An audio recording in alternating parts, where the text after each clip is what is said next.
I like to point out to students the rhetorical skill of Frederick Douglass, especially in this speech where he shows how he is able to both claim that he is not going to try to argue his case, but then he does. When he says that sometimes his allies tell him that he should denounce less, argue more, try and make a logical case for the humanity of slaves instead of just rebuking them. And then he says, there's nothing here to be argued. What point in the anti-slavery creed would you have me argue? What branch of the subject do the people in this country need light? So he says, of course slaves are human. The slave is a man.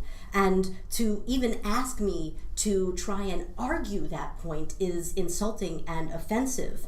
But then he actually does go on to argue the case, to make his point in a logical way, so that he is able to both demonstrate his fury, his righteous rage, but also to give listeners an arsenal of arguments that they can use to argue against slavery in their own abolitionist fight. This is from The Meaning of July 4th for the Negro, speech by Frederick Douglass.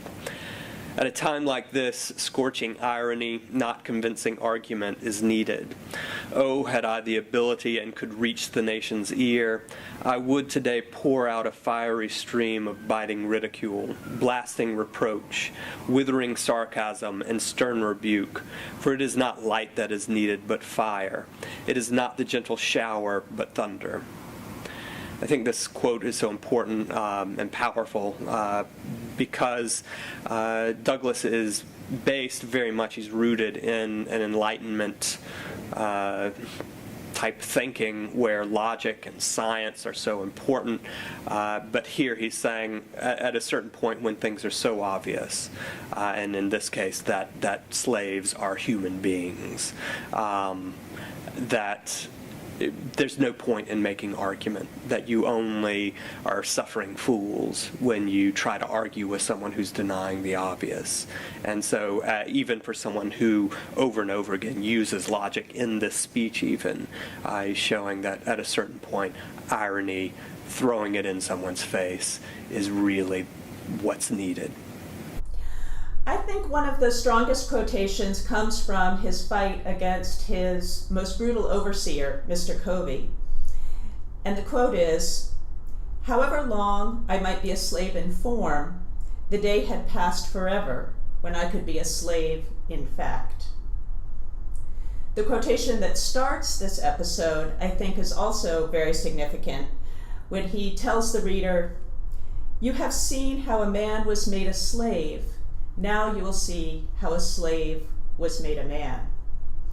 Both of the quotes really show the way that Douglass is distinguishing between the form of his life, the appearance, his legal status as a slave, and the fact, which is his inner conviction of his own humanity, his own manhood, as he puts it, and also his own determination to be free.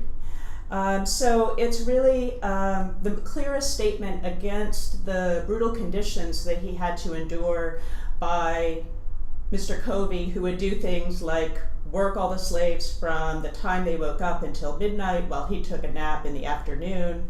Mr. Covey, who had one female slave who he forced to sleep with a hired man every night in the hopes of creating more slaves and more property for himself.